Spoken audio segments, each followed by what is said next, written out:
Welcome to Wellness for Educators yoga practice with me, Tony. Today, this session, we're going to do a resting practice. I'm calling this an active rest. If you've taken my unwinding to rest, I talk about sometimes resting can be complicated in our very active lives, but it's really important. So I'm trying to create a bunch of resting practices that actually get you to that state in a slightly different way. So the last one, we sort of started with a very active or unwinding to rest practice is starting and then comes to the floor. This one, we're going to start on the floor and actually finish by coming to standing. So this, I think of this as a way to sort of just reset.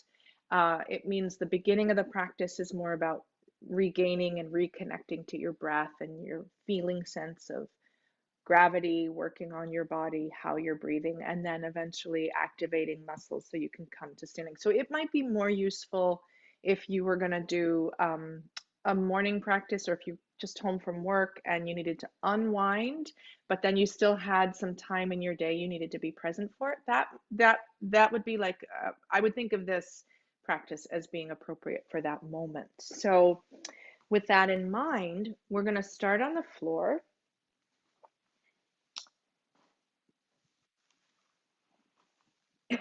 Coming onto your back body, I like a blanket under my spine. If you do too, go ahead and set that up. You don't need a yoga mat. If you have one, that's great. If you just have a space where you can come and be on the floor, that's great. So we're going to start by just registering what's happened. We're here on our backs, feet are on the floor, trunk, back of the hips, lumbar curve, back of the ribs, shoulders, arms are heavy. And then taking a breath in with the head on straight, gently letting the head turn to the right on the out breath. Inhaling to center. Exhale, turning the head in the other direction. Inhale to center. Exhaling over.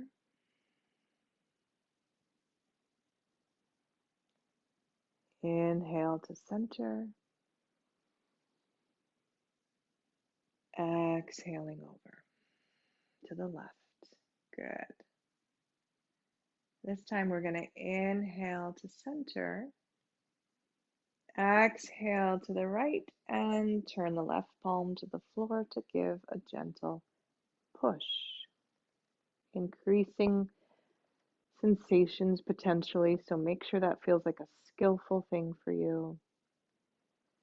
Gently relaxing, releasing as you inhale back to center. Take it the other way. Exhale, turning the head to the left, the right palm turns, giving a gentle push. Increasing the turn of the head if that's skillful. So if you were to feel like ouch or stop breathing, that would probably indicate that wasn't a skillful maneuver, right? If you were holding your breath. And you want to dial out to find the place where the body and the breath say yes, where you can continue to breathe smoothly and be comfortable. Good. We're going to bring the arms down by your side. So once more, just checking in with a sense of neutrality with a gentle core engagement here. We're going to move the arms overhead. If you want to watch me, you can. I'm going to inhale the arms up. Exhale, keep them up. Maybe let them float toward the floor. Inhale, reach them further, letting the armpits lift. Exhale, letting the shoulders come back down by your side, dropping the shoulders back towards the floor with gravity as they pass 90 degrees. So taking that again, inhaling the arms up. Exhale, let them keep going overhead. There is no obligation to bring them to the floor. Let them stop somewhere you feel you have control. Shoulder blades can be wide. Breathing in again. Maybe reaching higher still. And then exhale, let those arms begin to reverse, going back the way they came. Shoulders heavy, soft and wide. And the whole time there's a quality of engagement in the core. Inhaling arms up. That you might note that with a quality of touchdown in the lumbar curve. The low back may feel flat to the floor. It might be a feeling sense as you breathe in that your back is broadening into the floor. Widening of the shoulder blades and pressing the arms. I'm sorry, not pressing, lowering the arms back down. Although it does feel like a little push to get them up and over. Bringing the arms down by your side. Good. We're going to draw the right knee towards the chest, circling the ankle. Taking a few slow circles. There may be some snap, crackle, and popping in the joints, taking the circles the other way. And then pressing the heel up to the sky, pointing the toes, bending the knee, drawing the leg back down. Flexing the ankle, extending the knee, pressing the heel, pointing the toes, bending the knee, drawing the leg back down. Let's try that one more time. And let your hands assist in whatever way feels most skillful to you.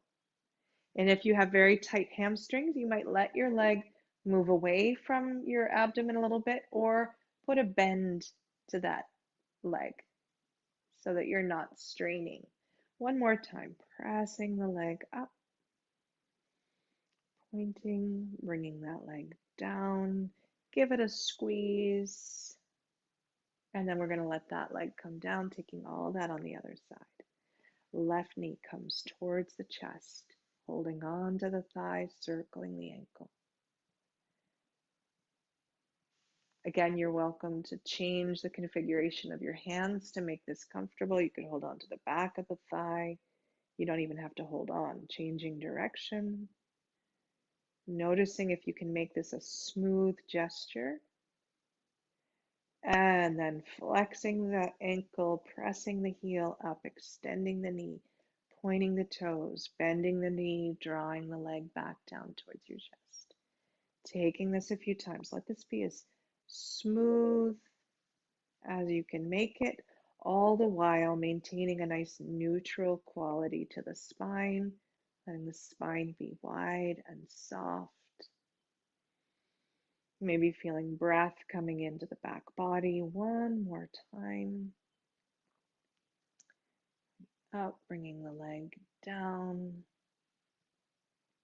Squeezing that leg in.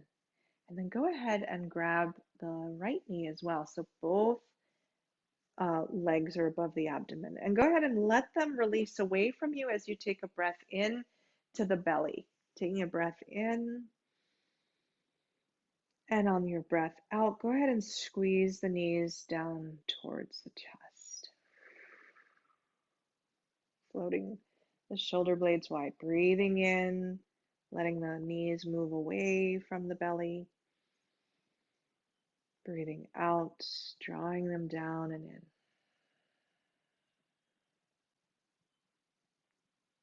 One more time. Breathing in and breathing out. And then a gentle rocking back and forth from side to side, massaging the low back. And we are going to let the knees come all the way over onto one side, rolling all the way to come up. And we're going to come on to hands and knees.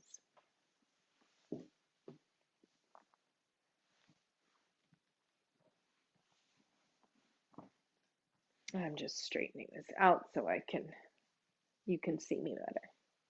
All right, coming to hands and knees. Let's go ahead and take cat-cow. So if you've met this pose before, great. If not, great. We're going to bring the knees under the hips. You want to think about finding a nice neutral quality through the spine, which actually is kind of curvy, right? We tend to think of like, oh, I'm supposed to straighten, but can you feel like there's space between the shoulder blades? There's a curve at the back of the neck.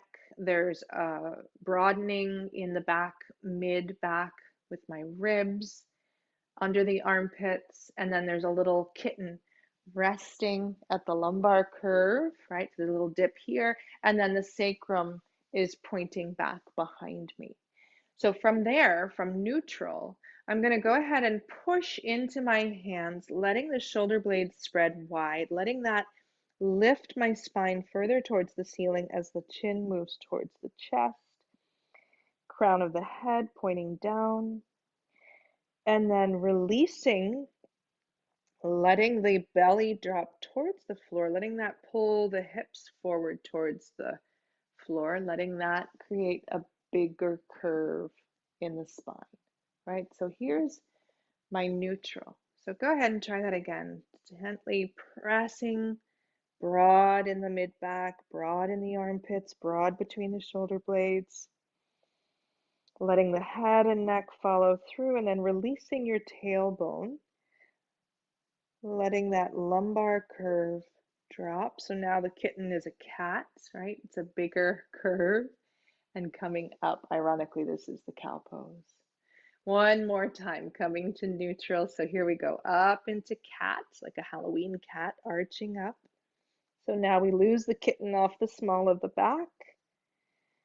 And then gently dropping the belly toward the floor, letting the shoulders be wide, letting the spine follow through. So you're really kind of sensing into the articulation of the vertebrae to the extent that we can.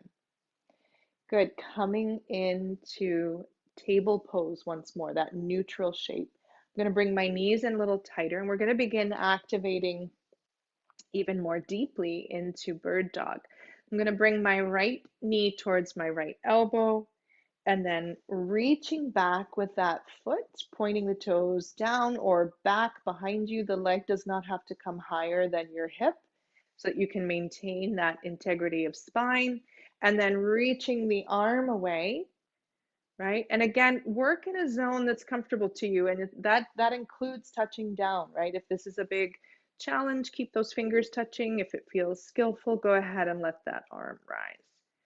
So bird dog or spinal balance. And the other thing you want to keep in mind is that you're pressing the floor away. You're resisting gravitational pull with the right hand and the left knee. Abdomen is drawn up, bringing that hand down, folding that leg in. Let's go ahead and relax the hips back. Take a moment to take the pressure off the wrists, maybe circling the wrists for a moment.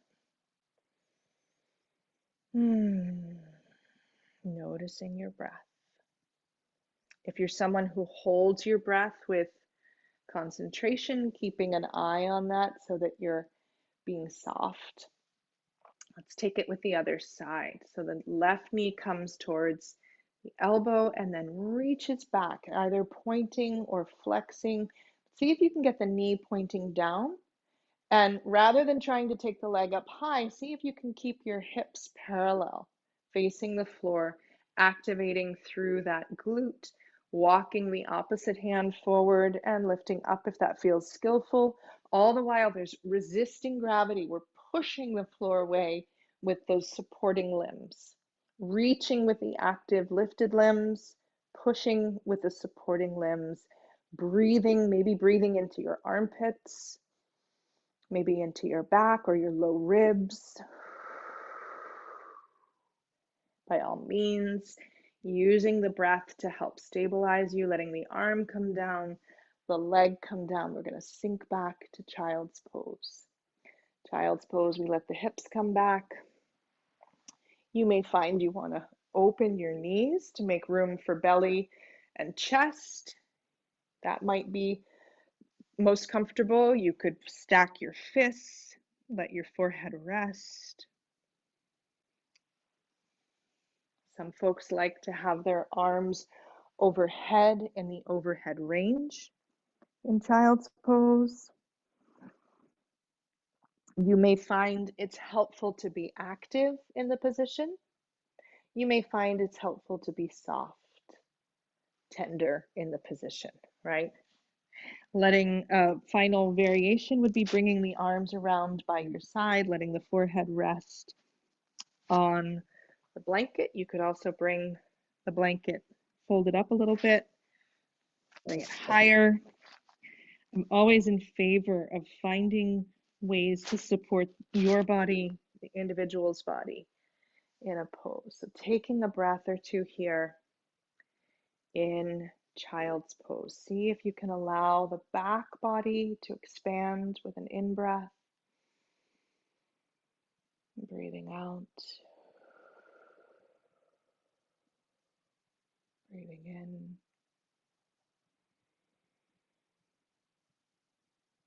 in. Breathing out.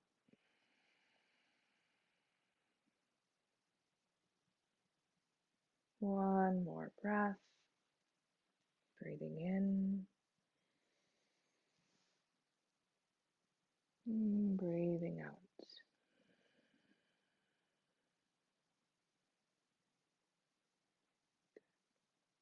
So from here, we're going to come to standing. So there's a few ways we can do that. I always like to challenge people to come up without using their hands. You might want to come back on your toes or rock back towards a squat and stand that way. You'd be welcome to come up with the use of a chair. I'm going to switch the height of my computer, right? If it's helpful for you to think about using a chair, right, you could come hands touching down on the seat, one leg comes forward, back toes tuck under, and pushing up and coming up that way. It can be really nice to kind of have that skill set, particularly if backs are tired or there's injury, right, that we know we can get up and get down skillfully. So once you're on your feet, taking a moment, landing in mountain pose. Mountain pose, the feet are parallel, maybe hip width or a little bit wider apart. Some folks like to practice with toes and inner heels touching. That reduces the surface you're standing on, which can be challenging. But challenges are good. So it's up to you how you want to find this pose for yourselves. If it's skillful, letting your eyes close for a moment. And it's just a nice moment to register. We've been on our backs together, we've been on our hands and knees together, and we've now come to standing and noticing how that's different, right? Now it's the feet that are in contact with the floor. So you might notice the feet, the ankles, your shins, knees, thighs, pelvic bowl, spine, ribs, trunk, including shoulder girdle, arms, and the neck and the head. And I just caught myself, right? If we've got screens that we're looking down towards, that's pulling our head forward and down. So it can be a really helpful thing to come to mountain pose periodically in our day and just let the head and neck stack such that it might feel like you're sticking your nose up in the air, but it's probably parallel, right? The other thing to remember is the occiput at the spine skull juncture, right, is at the opposite side from your nose, generally speaking. So while that lifts, you can kind of feel the occiput relaxing a little bit, or a little bit of that stress at the back of the neck. And it's just worth noting, what is it like if I really let my head bobble like a dashboard toy on top of the head? Good. So with that in mind, if it's skillful for you to close your eyes, taking one more breath there. Feeling into the soles of the feet. feeling the bones stacking, feeling your heartbeat, maybe breath rhythm. What do you notice about this moment? What's the air like on your skin? What's the quality in your tissues? Is there a tone, right? Sometimes, sadly, stress and tension have become really dirty words, but we need stress and tension, right? We need the tension in our tissues to support us in this vertical orientation. So, can we discern that quality of tension that is, in fact, really supportive? There's a tonal quality to the tissues of support. And with this, you're welcome to flutter your eyes open. We're going to start moving the arms. You're also welcome to leave them closed, letting the arms float up overhead, palms come together and descend down the center line. And release, spreading the fingers wide, reaching up, breathing in, breathing out. I encourage you, as I encourage all my students, try a few different breath patterns. So some of you may like breathing in as the arms come up, breathing out as the arms come down. What happens if we let the arms pause and breathe in? Breathe out as the arms come up. Breathing in as the arms come down.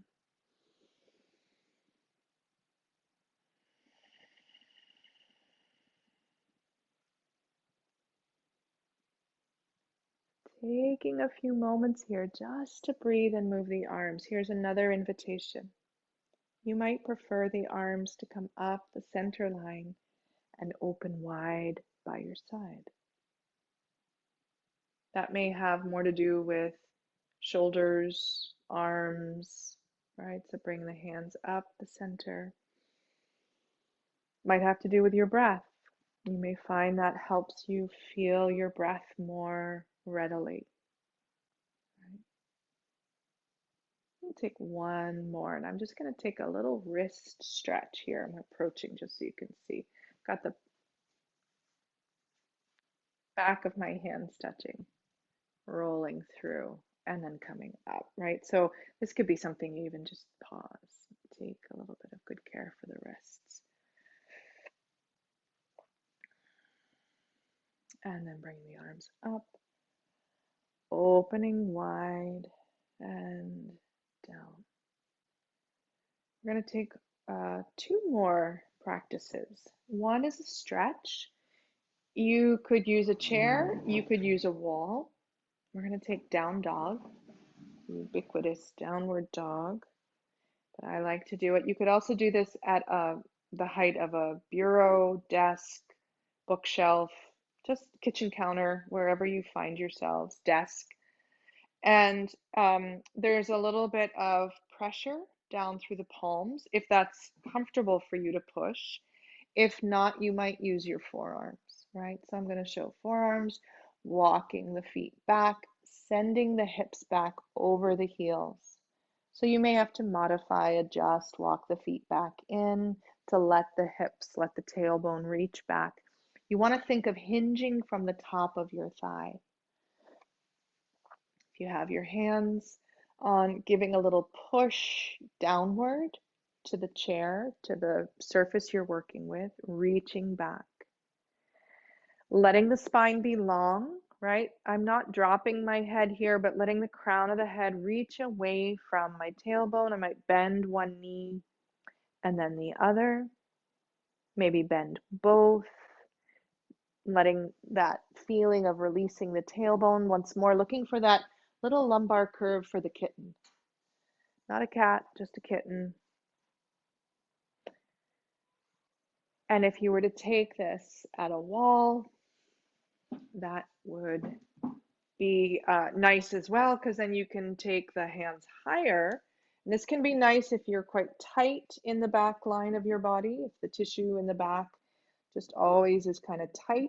Being a little bit less bent or forceful into that 90 degrees can actually be kind of really comforting to the nervous system. It's like, oh, I get a stretch, but I don't have to do all that pulling.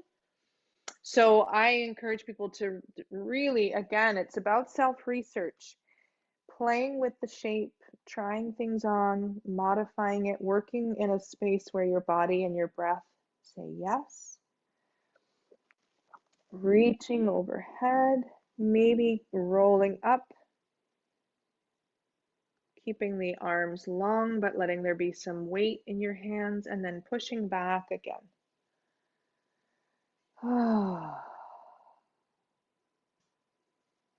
Maybe one more time, rocking up and back.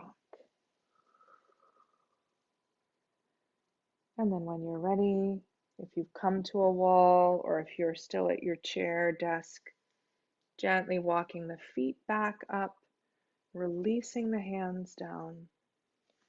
And we're going to close with a gentle twist of the spine, starting with your feet wide apart, letting the knees soften, letting the arms swing. So if you've taken any of my other classes, I've done this before, and sometimes it's the start. I start here, we're ending here. We can use this energetically to sort of slough off, get ready for, right? This is this idea of moving, progressing from the floor up and out into the day, or refreshing ourselves, that the yoga itself is the rest. And now we're activating. And now I'm activating the arm, reaching up across, just kind of getting this cross lateral pattern. I'm also bringing some more blood moving through the body. It's a bit of an aerobic practice once we start getting the arms up over the head. Figure of 8 with the arms, reversing that direction. And if you like, separating the arms, crossing at the midline. A little brain integration, right, left. And then reversing that. Whatever that feels like to you. Turning the palms up, down, beginning to feel a little heat in the shoulders. Maybe shake it out. Maybe let the whole body have a wiggle. And thank you for joining me for this active rest yoga practice. Thank you for joining me so that you can fill your cup to fill the cups of others. I look forward to being with you again here soon.